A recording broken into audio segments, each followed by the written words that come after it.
સત્સંગ એટલે શું? આ ભજન ગવરાય ભેળા થયા, આ આપણે જનરલ રીતે સત્સંગ જ કહેવાય.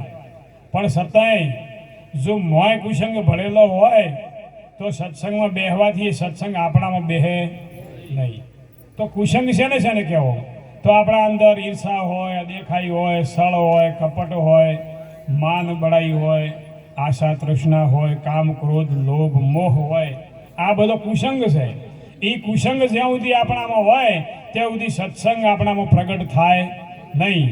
મહાપુરુષો મારા ગુરુદેવ કહેતા કે કામની જગ્યાએ શીલ ધર્મ આવે, ક્રોધની જગ્યાએ ક્ષમાનો ગુણ આવે, અહંકારની જગ્યાએ આધીનતા આવે, તો મોનો કે આપણામાં સત્સંગ પ્રગટ થયો છે. આ એનો પુરાવો છે. આપણે તો કાયમ ભેળા બેઠા, હમણાં સંતો કહે છે કે ભેળા બેઠા પણ તારો ભરમ ન ભાગ્યો, ખાલી ક્યું ખરબડિયા, ઊંચ નીચ દોય બરાબર વરસે, તો નમણ ઓઠે નીર ભર્યા. નમણ એટલે જો નેસાડું હોય એ પાણી ભરાય, ટેબા ઉપર વરસે તો ઘણોય, બારે મેઘ વરસ્યા હોય પણ ટેબા ઉપર એક ફોરું ઠેરતું નથી. એમ આપણા અંદર જો કોઈ અહંકાર કે કોઈ મોય ભરેલું હોય તો આ સત્સંગ આપણામાં બેસતો નથી. આ તો જ્યાં નમણ હોય એ નીર ભરાય. સંતોનો સંગ તો સત્સંગનો એક એક શબ્દ કોના હૃદયમાં ઉતરે? જ્યાં આધીનતા હોય, નિર્મળતા હોય ત્યાં ઉતરે. અને આવી આધીનતા નિર્મળતા જેના અંદર આવી હોય એનો તો નેણ ને વેણ પણ બદલાઈ ગયા હોય. બોલતી હી પહચાની ચોર સાહુ કા ઘાટ, જૈસી કરણી અંતર બસે તૈસી નીકળે મુકશે બાત. અરે નેણ ઠરે ને નાભી હશે, જેના દર્શનથી દુઃખ જાય દુર્લભ એવા સંતને. આ દશા બદલાઈ જાય સાહેબ. અને દશા બદલાય એટલે દિશા બદલાય ને બદલાય. બધા જગતની દિશા છે જન્મ મરણ તરફ જવાની, આથમણી, એનો દાડો આથમી રહ્યો છે. અને સંતોની દિશા છે પૂર્વ દિશા. એમને કોઈ દાડો જન્મ મરણના ફેરા હોતા નથી. કહે છે કે નથી ચંદા નથી શૂર, નથી ત્યાં નથી ચંદા નથી શૂર, અગમ પિયર અમારું અગમ દેશમાં, ત્યાં જન્મ મરણના ફેરા ત્યાં નથી. કે નથી કોઈ રાજાની ઓણ, એ રાજાની ઓણ પણ લાગતી નથી, કોઈ જન્મ મરણના ફેરાય છે નહીં. આવો આ દેશ છે સંત મહાપુરુષોનો. પણ આ દેશને જોણવા માટે ને જોવા માટે આપણી તૈયારી ન હોય ત્યાં સુધી આ મેળ પડે એવું છે નહીં. આપણે બેઠા હોય આપણે તેમ જ કે રમોણ ધોરો છે સુંદરપુરી બાપજીનો, પણ એ ધોરાની અંદર મોય જે સંતોનો દેશ સમાયેલો છે, અગમ દેશ સમાયેલો છે, એ દેશને જાણવા માટે, એ દેશને માણવા માટે આપણા વિચારો બદલવા જોઈએ, આપણા અંદર આધીનતા આવવી જોઈએ, આપણા અંદર મોય નિર્મળતા આવે. અને સંત મહાપુરુષોનો એક એક શબ્દ જો આપણા હૃદયમાં ઉતરે તો આ વાતનો મેળ બેસી જાય. ન કે તમે ભલે ગમે એટલા 12 મેઘ વરહે પથરાના ઉપર, તો કીધું કે સંત હુઆ તો ક્યાં હુઆ, જોરા રદા રહ્યા કઠોર, નવ નેજા પાણી સડે તો પથરાની ભીજે ન, પથરાની કોર ના ભીજે. પથરાનો ઝીણો કરાવો ભૂકો, એને ઊંડા પાણીમાં જઈને મૂકો, બહાર કાઢો તો હુકોનો હુકો. અરે મૂર્ખને શું સમજાવું? સત્સંગ ઉતરે ને જેના અંગમાં, કે મોજને જબોળો જઈ ગાંગ, અને તો મેં બહાર કાઢો એટલો તંગનો તંગ. અરે આ મૂર્ખને શું સમજાવું? સત્સંગ ઉતરે ને જેના અંગમાં. કહેશે મુલતાન દેશની માટી મંગાવો, એના મૂળિયા દેજો તમે દાટી, ઉપર કેસર ને કસ્તુરી લગાવો તો ઓબલી ભીતરમાં ખાટીને ઓબલીની ખટાશ ના જાય મારા સાહેબ. ગમે એટલે કેસર કસ્તુરી સોપડો તોય એમ આપણા ભીતરમાં જો આ ખટાશ ભરેલી હોય ને તો આ કેસર કસ્તુરીના ઢગલાથી આખલા કોથળા પણ શું કરે મારા સાહેબ? હે, આ તો જેનું ભીતર ભીજાઈ ગયું હોય એનો માર્ગ છે. અરે ભીતર ભીજાય વિના મનડું રંગાય વિના ભક્તિ નહીં ભાવે રે, જીવો સંત ભક્તિ નહીં ભાવે રે. જ્યાં સુધી માંથી ભીતર ન ભીજાય, મંદડું ન રગાય સંતોના સંગમાં, ત્યાં સુધી ભક્તિ ન ભાવે. ભલે આપણે કાયમ ભેળા બેઠા હોય પણ કોઈ આ મય હૃદયમાં ઉતરે નહીં. એટલે આ વાતો મહાપુરુષોની હૃદયમાં જો ઉતરી જાય તો એક ખાલી અડધી વાત કીધી કે આધા વચન ગુરુદેવ કા તાકા હે અનંત વિચાર, થક ગયે મુનિજન પંડિતો વેદ ન પાયા પાર. ખાલી રમકડાનો ર લખી અને કોનો માત્ર કરો, કોનો ખાલી કરો એટલે શું થાય? ર ને કોનો લગાડો એટલે રા થયું ને. આ અડધો અક્ષર થયો, સમજજો. હવે એ પાછળ મ લગાડો તો, અને ખ લગાડો તો, અને વણ લગાડો તો, હા અને કદાચ રાઘવ લગાડો તો ઘ વ લગાડો તો રાઘવ થાય ને. હવે એક અક્ષર અડધો છે એના પાછળ તમે શું લગાડો છો એના ઉપર આધાર છે. એટલે કે છે કે આધા વચન હે ગુરુદેવ કા તાકા અનંત વિચાર થક ગયે મુનિજન પંડિતો વેદ ન પાયા. વેદોએ નૈતી નૈતી નૈતી કરીને હાથ અધર કરી દીધા. વેદોનો અહીંયા પનો પોખતો નથી. કબીર સાહેબે પણ કીધું કે વેદ હમારા ભેદ હે હમ હે વેદન કે મોય જહાં કબીરા રમ રહ્યા તહાં વેદન કો ગમ નહીં. વેદોને અહીંયા ગમ નથી, કારણ કે આ વેદ તો બોલવા વાળા લખ્યો છે. આ તો વેદ મારે બોલો તળે લખિયો ઓર લખો ને મેરે ભાઈ. આ બોલે જણોરી ખબર કરો મેરે ભાઈ. આ મોય બોલે છે કોણ? આ પટેલ બોલે કે ઠાકોર બોલે કે નાઈ બોલે કે ભજણીઓ બોલે કે તુરી બોલે કે તળગાળો બોલે, મોય કોણ બોલે છે? બોલવા વાળો કઈ જાતિનો છે? કોઈ ખબર છે આ વાતની? હે બોલે નર બીજો નથી, છે પરમાત્મા પોતે. અજ્ઞાની ને ઓંધળો અળગે અળગે છે ને પોતે. આપણે બધાય ભલે વાતો કરીએ પણ જ્યાં સુધી આ ભૂત ને અરે મોયથી અરે કેટલાય પ્રકારનું આપણે તો ભૂત ભરાયેલું છે મોય. હે છે કે નથી? આ હિન્દુ થયા, મુસલમાન થયા, યહૂદી થયા, પારસી થયા, બૌદ્ધ થયા, આર્ય થયા, અનાર્ય થયા, શીખ થયા, ઈસાઈ થયા, જૈન થયા, કોઈ કેટલાય પ્રકારનું થયા. પણ માનવ થવાનું રહી ગયું સાઈડમાં. આપણે શું માનવ આ ખોળ્યું શાનું છે?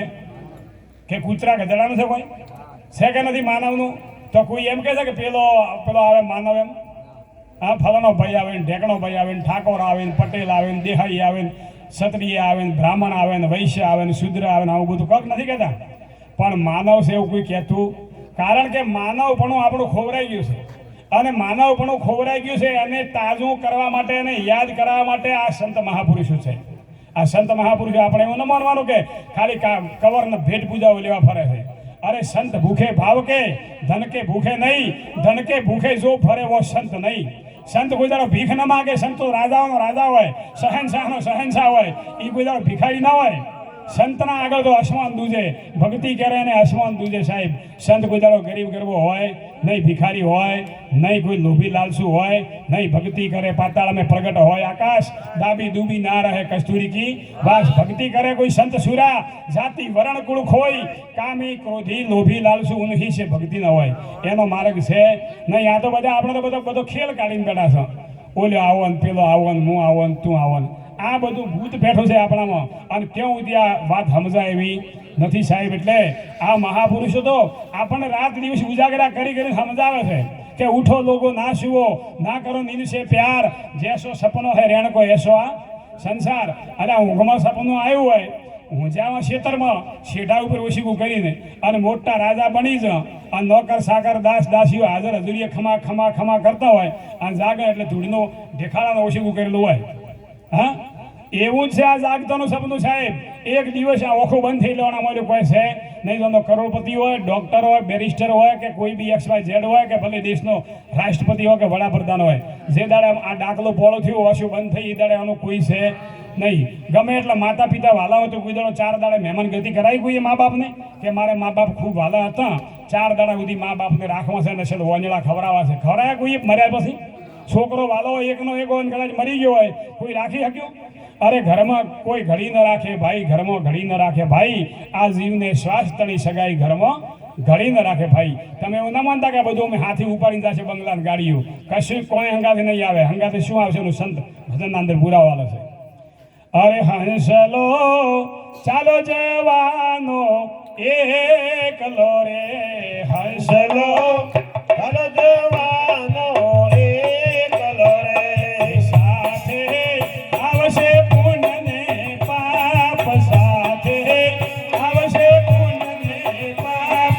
હંસલો ચાલો જવાનો એકલો રે, સાથે આવશે પુણ્ય ને પાપ, સાથે આવશે પુણ્ય ને પાપ.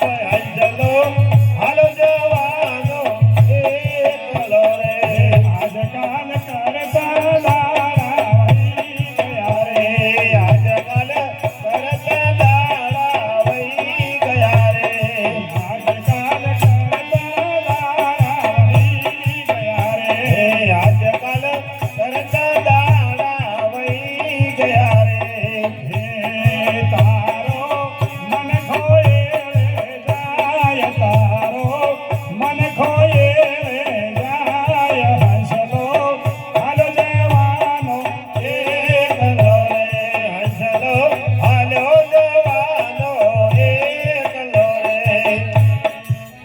સદગુરુ ભગવાન કી સાથે શું આવશે? પુણ્ય ને આ બે વસ્તુ હાથે આવે. બીજું હાથે છેલ્લે સોના લાકડા આવે શમશાનમાં, પણ એ શરીર માટે. શેના માટે? લાકડા સોના આવે ને, આખરે તો લાકડા ને સોના રે, જરા સરવાળો મોડજો, જિંદગીમાં કેટલું કમાણા રે, જરા સરવાળો મોડજો. આખરે લાકડા ને સોના દેહ માટે છે, અને પુણ્ય ને પાપી તમારા અંતઃકરણ માટે છે.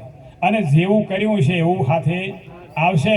એટલે કહે છે કે બાવળિયાના બીજ વાયો હોય તો ઓબો ના મળે. એટલે આપણે કંઈક કરવા જેવું છે.